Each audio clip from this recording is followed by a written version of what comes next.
பூஞ்சோலை வந்து சேர்ந்ததும் அதியன் தன் நாட்டின் வேலையாக வெளியே செல்ல புறப்படுறான். யாழினிக்கிட்ட சொல்லிட்டு போகலாம்னு யோசிக்கிறான். அவள் அறைக்கு போகிறான். அங்கே யாழினி பயணம் பண்ணி வந்த களைப்பில் அசந்து தூங்குறத பார்க்குறான். தூக்கத்தை கெடுக்க விரும்பாத அதியன் ஒன்றுமே சொல்லாமல் கிளம்பிடுறான். விழித்து பார்த்ததும் யாழினி ஒரே தனிமையை உணர்றா. இவ்வளவு நேரமாக அதியன் இன்னும் அவளை வந்து பார்க்கலேன்னு ரொம்ப வருத்தப்படுறான். தன் வாழ்க்கை என்னவாக போகிறதோ என்று நினைத்து தனிமையும் நின்று வாடி போகிறா யாழினி. அங்கே அதியனுக்கோ வேலை எதுவும் ஓடலை. அவன் கண்ணில் கரையும் மேகம் போல யாழினி தூங்கிக் கொண்டிருந்த அழகு காட்சி ஓடிக்கொண்டே இருந்தது. நினப்பு முழுவதும் யாழினியை சுற்றி வட்டம் விட்ட வண்ணம் இருந்தது. வேலை இன்னும் தாமதமான காரணத்தினால் அதியன் அன்று வீடு திரும்பவில்லை.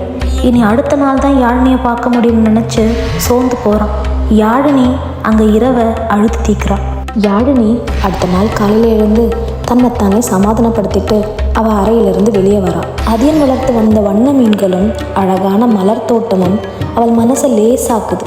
இது எல்லாமே தனக்காக செய்த மாதிரி உணர்றா.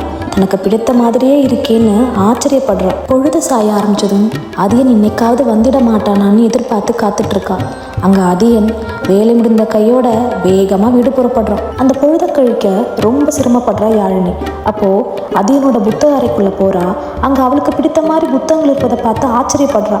எனக்கு பிடித்த மாதிரி புத்தகங்கள் இங்கே எப்படி? நீ சிரிச்சுட்டே புத்தகத்தை திறந்து படிக்க ஆரம்பிக்கிறா. வெளியே குதிரை சத்தம் கேட்குது. இந்த முறையாவது அதியனாக இருக்கக்கூடாதுன்னு ஏங்கி போய் வெளியே பார்க்குறா. அதியன் அங்கே இல்லை.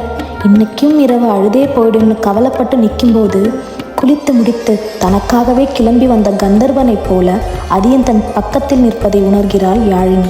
எதிர்பார்த்திருந்த தன் கந்தர்வனை கண்டதும் யாழினியின் கண்ணில் மின்னல் ஒளி தெரித்தது. அவள் கண்கள் அவனை சொக்கி இழுக்க கொஞ்சம் நெருங்க நினைத்த அதியனுக்கு வார்த்தைகள் வரவில்லை.